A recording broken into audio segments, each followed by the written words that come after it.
This video shifts from the serial study of high-growing companies and explores another exciting investment opportunity that has been prevailing throughout the entire history of the stock markets, from which a lot of investment legendaries arose. Peter Lynch, one of the most renowned and successful mutual fund managers of all time, popularized in his book, One Up on Wall Street, this kind of opportunity as the investment in turnaround stocks. I am going to walk you through what turnarounds are and why they are amazing investment opportunities. I will present you with some brief examples, and leave detailed case studies as well as investment strategies for follow-up videos. Peter Lynch characterized turnarounds as companies that have been performing poorly, both operationally and in the stock market, but are in the process of making a comeback.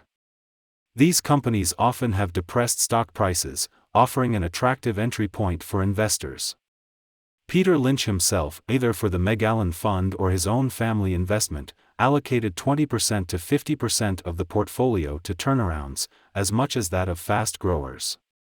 Turning around could be roughly categorized into four types: financial, operational, strategic, and event-driven, each of which comes with a different risk and reward profile accordingly as well as a different investment strategy. Let's dive into each and every one of those types of turnarounds. The first category is turning around from a solvency problem. This involves companies that are on the brink of bankruptcy or are already in it. These companies face severe financial distress and are unable to meet their financial obligations, such as debt payments. The turnaround strategy often involves a financial restructuring, which could include renegotiating debt terms with creditors, raising capital through equity or asset sales, cost-cutting, or even filing for bankruptcy protection to facilitate a reorganization.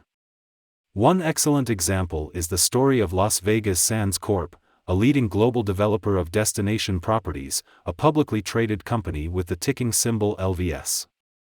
In the late 2000s, Las Vegas Sands Corp. Was grappling with a severe cash crunch, primarily due to a massive debt load it had taken on to finance its aggressive global expansion, including the development of properties in Macau and Singapore. The situation was further aggravated by the 2008 financial crisis and subsequent recession, which led to a sharp downturn in the global gaming and hospitality industry. By 2008, the company was on the verge of potential bankruptcy, as it faced difficulty in servicing its debt. To stave off insolvency, the company took several steps as part of its financial restructuring plan, including asset sales, equity infusion, debt restructuring, and operational efficiency improvement. These efforts were successful in keeping the company afloat, and by 2009, Las Vegas Sands Corp. Had managed to stave off bankruptcy and was on a path to recovery. The company's financial health steadily improved in the subsequent years, and it returned to profitability. The stock price also rose from its trough in 2008 lower than $3 to its peak in 2014 above $80. This type of turning around is characterized by the most dramatic process and drastic risk and reward profile. It happens fast and typically in a time frame of a year or two. An investor either loses every dollar invested or gains more than 10 times the original investment.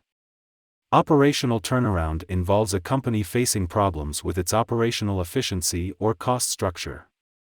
Issues could range from high production costs, low productivity, outdated technology, or inefficient supply chains. The turnaround strategy typically involves restructuring operations, adopting new technologies, streamlining supply chains, and improving productivity. One vivid example of this type is Best Buy in the 2010s. In the early 2010s, Best Buy appeared to be on the verge of becoming another victim of the retail apocalypse, driven by the rise of e-commerce giants like Amazon.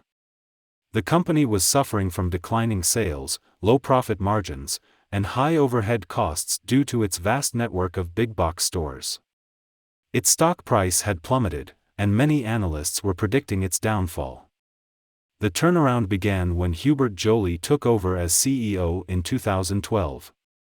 Joly implemented a strategy called Renew Blue, which focused on a series of operational improvements such as price competitiveness, improved customer experience, cost reduction, and omnichannel retail.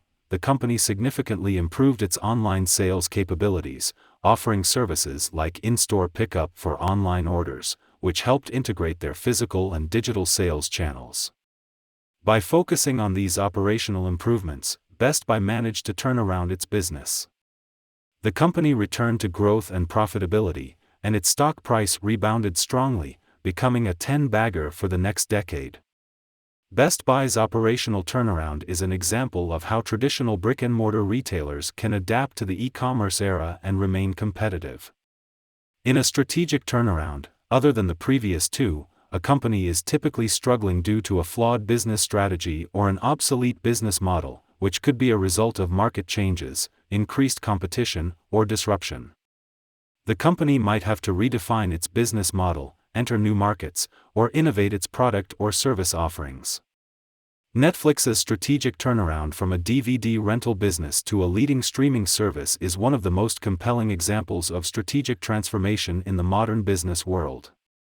Netflix was founded in 1997 as a DVD by-mail rental service, challenging traditional video rental stores. It introduced an innovative business model that allowed customers to rent as many DVDs as they wanted for a flat monthly fee, without late fees, due dates, or shipping costs. However, Netflix's leadership, notably co-founder and CEO Reed Hastings, foresaw the potential of the Internet to revolutionize video distribution. Hastings recognized that as broadband internet access became more widespread and speeds increased, the streaming video would eventually replace DVDs as the primary format for home movie watching. Here's how Netflix executed its strategic shift. Introduction of streaming. Netflix launched its streaming service in 2007, initially as a free supplement to its DVD rental service. This allowed Netflix to begin building a user base for its streaming service without alienating its existing DVD rental customers. Content acquisition. The company invested heavily in securing streaming rights to a wide variety of movies and TV shows. This required significant negotiation with studios and content owners, who were wary of cannibalizing their traditional revenue streams. Technology investments. Netflix invested heavily in the technology infrastructure required to deliver high-quality streaming video to a large number of customers over the Internet. It also developed sophisticated recommendation algorithms to personalize content suggestions for each user, enhancing user engagement. Transition to streaming. Over time, Netflix gradually shifted its focus from DVD rentals to streaming. It split the two services and began charging separately for each, which was initially met with customer backlash but ultimately allowed Netflix to invest more resources in its streaming service. Original content production. Recognizing the importance of exclusive content as a differentiator, Netflix began producing its own original content in 2013, starting with House of Cards. This required significant investments but has been critical to the company's success, as hit shows and movies have helped attract and retain subscribers. This strategic shift wasn't without challenges. The company faced significant criticism and customer backlash when it decided to split the DVD and streaming services, leading to a temporary drop in its stock price. However, Netflix's commitment to its vision and its ability to execute its strategic shift ultimately paid off. Today, Netflix has over 200 million subscribers worldwide and is a leading player in the global streaming market, and has turned itself into a 690-bagger in merely 20 years. Its successful transition from a DVD rental business to a streaming giant is a testament to the power of strategic transformation in response to technological and market changes. Event-triggered turning around is about companies that undergo a turnaround due to specific events or circumstances, often beyond their control. These events could include regulatory changes, major lawsuits, or macroeconomic shocks. The turnaround strategy could involve overcoming the crisis, rebuilding reputation, or restructuring the company based on the new landscape. This kind of turning around is much more complicated than the previous three types with clear definitions and symptoms, given that the type and the magnitude of corporate events are various and the consequences of events on companies and their stocks are even more volatile. Some events are just about plans or announcements that are typically pending and have an immaterial impact at present. In 2022, the price of shares in Meta, the parent company of Facebook, WhatsApp, Instagram, and Meta Quest, formerly Oculus, dropped by more than 25% after the company revealed its first-ever sequential decline in Facebook's daily active users. This led to $230 billion in market value being wiped out, the biggest one-day loss ever by a U.S. company. Other contributing factors included Meta's struggle with waning relevance among young people as CEO Mark Zuckerberg shifted the company's focus toward metaverse plans, and the significant impact from changes Apple made to its ad privacy policy, which limited customer tracking and were expected to cause Meta to lose more than $10 billion in sales. Similar events could be collateral damage from other parties than the companies themselves. For example, in April 2022, Tesla CEO Elon Musk announced that he was planning to acquire Twitter. This announcement caused a great deal of uncertainty about Musk's future plans for Tesla and gave rise to the speculation that Elon Musk had to sell his Tesla stocks to raise funds for the acquisition, thus leading to a tremendous sell-off of Tesla stock. The trough of stock prices due to this kind of event is always an excellent buying point because the company's fundamentals remain intact, and once the influence of events fades away, investors would regain confidence. Nevertheless, even if at the trough there is great uncertainty, a specific investment strategy could be applied to exploit the opportunity with limited risks.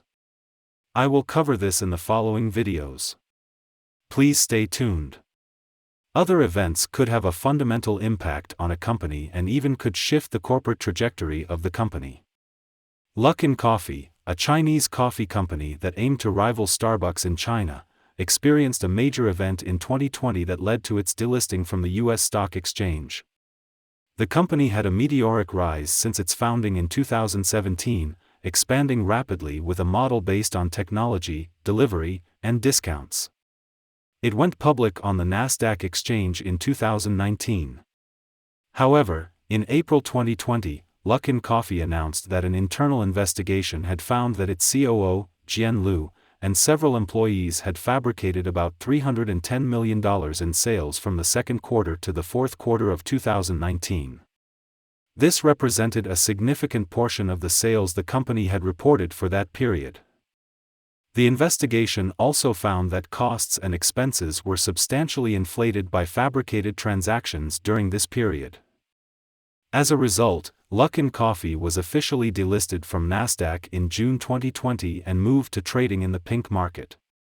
This event led to a financial and reputational crisis for Luckin Coffee, and the company entered into a restructuring process.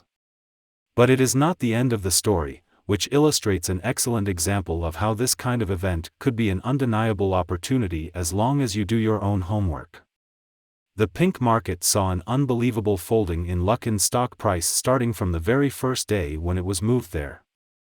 This case study will also be covered in detail in another video. Exploiting opportunities in turning around companies is an exciting and intriguing job, but entails due diligence, entrepreneurial spirit, an insightful mind, experience, and the ability to manage risks.